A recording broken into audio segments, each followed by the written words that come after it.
Hi అండి. Welcome back to our channel. ఈరోజు వీడియోలో సింపుల్‌గా టేస్టీగా పొటల్స్‌తో ఫ్రై చేసి చూపిస్తాను. ఈ పొటల్స్‌ను పరవళ్ళని కూడా అంటారు. పరవళ్ళను నీట్‌గా కడిగి రెండు వైపులా తొడుములు తీసి వీడియోలో చూపించిన విధంగా పీల్ చేసుకొని చిన్న చిన్న ముక్కలుగా కట్ చేసుకొని పక్కన పెట్టుకోవాలి. స్టవ్ మీద పాన్ పెట్టుకొని ఎండు కొబ్బరి, ఒక స్పూన్ ధనియాలు, హాఫ్ స్పూన్ జీలకర్ర, ఒక నల్ల ఇలాచి, 2 లవంగాలు, 2 మిరియాలు, చిన్న ముక్క దాల్చిన చెక్క, 10, 12 ఎండుమిరపకాయలు వేసి వేయించి తీసుకోవాలి.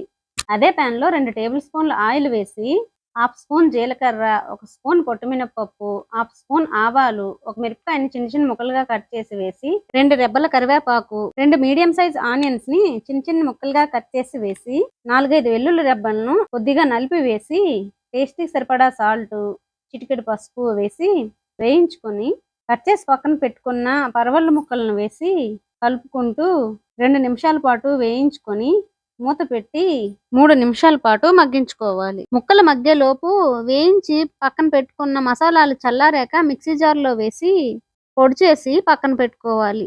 3 నిమిషాల తర్వాత మూత తీసి మిక్సీ చేసి పక్కన పెట్టుకున్న మసాలా పొడిని వేసి ముక్కలకు పట్టేలా కలుపుకొని 2 నిమిషాల పాటు వేయించుకొని కట్ చేసి పెట్టుకున్న కొత్తిమీరను, ఒక రెబ్బ కరివేపాకును వేసి ఇంకోసారి కలుపుకొని స్టవ్ ఆఫ్ చేసుకోవాలి. చాలా టేస్టీగా, స్పైసీగా ఉండే పరవళ్ళు ఫ్రై రెడీ. ఈ రెసిపీ మీకు నచ్చిందా? నచ్చితే ఒక లైక్ చేయండి. మరిన్ని రెసిపీస్ కోసం ఛానల్ని సబ్స్క్రైబ్ చేసుకొని నోటిఫికేషన్ మిస్ అవ్వకుండా ఉండడం కోసం బెల్ ఐకాన్ని క్లిక్ చేయండి. Thank you for watching friends.